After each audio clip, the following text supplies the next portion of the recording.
une chose très très importante que nous allons voir aujourd'hui qui est l'écriture. Quelles sont les traces d'écriture hébraïque que l'on peut retrouver au Congo?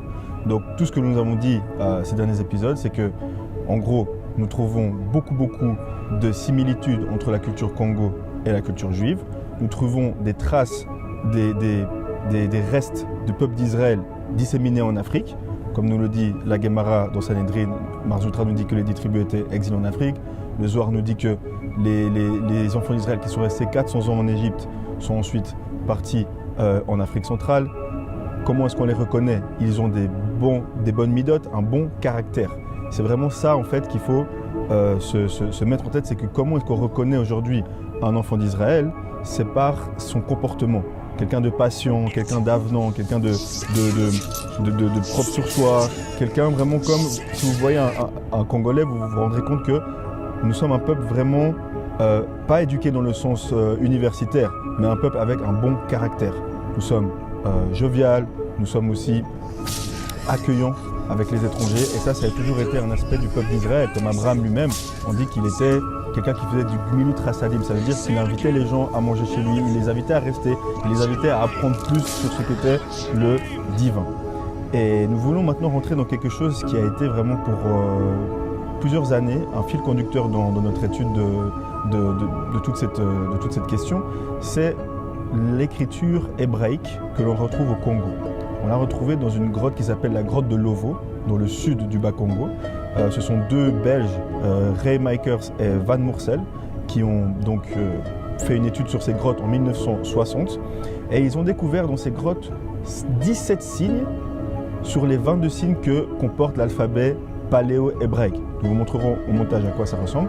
C'est ce qu'on appelle en hébreu le Ktav Ivri, c'est-à-dire l'écriture hébraïque pure, la première que Moïse avait reçue au mont Sinaï. Ce n'était pas l'écriture ashurite, telle que nous voyons aujourd'hui l'hébreu moderne, c'était une écriture qui ressemble beaucoup plus à une forme de hiéroglyphe. Et cette écriture, nous la retrouvons donc au Congo en 17 exemplaires. Nous avons les citations de ces scientifiques qui disent que sur les 17 signes que l'on retrouve au Congo, nous avons des similitudes. Ce n'est pas des similitudes, c'est identique à l'écriture paléo-hébraïque ou le Ktav Ivri. Donc maintenant la question c'est de savoir comment est-ce que, bien sûr cette écriture est arrivée là-bas, nous l'avons déjà vu au fur de ces épisodes, les enfants d'Israël sont descendus en Afrique centrale, certains sont montés en terre de Canaan, mais nous avons eu cette séparation, comme nous l'avons dit, le côté masculin, le côté féminin, Maungu. Et ce que nous voulons faire à présent, c'est continuer nos recherches pour voir où ailleurs en Afrique nous trouvons des traces de cette histoire.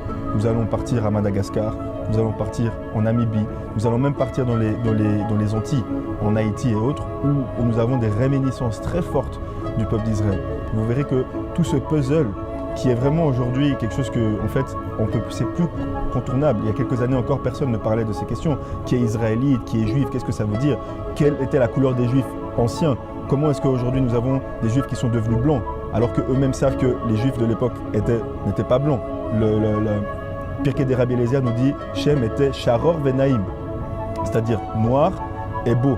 Donc nous savons maintenant que cette question-là est au centre du débat actuel, aussi avec tout ce qui se passe aux États-Unis. Nous ne allons pas rentrer là-dedans maintenant, mais sachez seulement que pour notre vision des choses, notre vision en tant que Minag Afriki, c'est-à-dire la vision juive africaine que nous sommes en train de fonder, le plus important, ce sont les midot tevot, le bon comportement, et c'est comme ça que l'on reconnaît un vrai Ben Israël.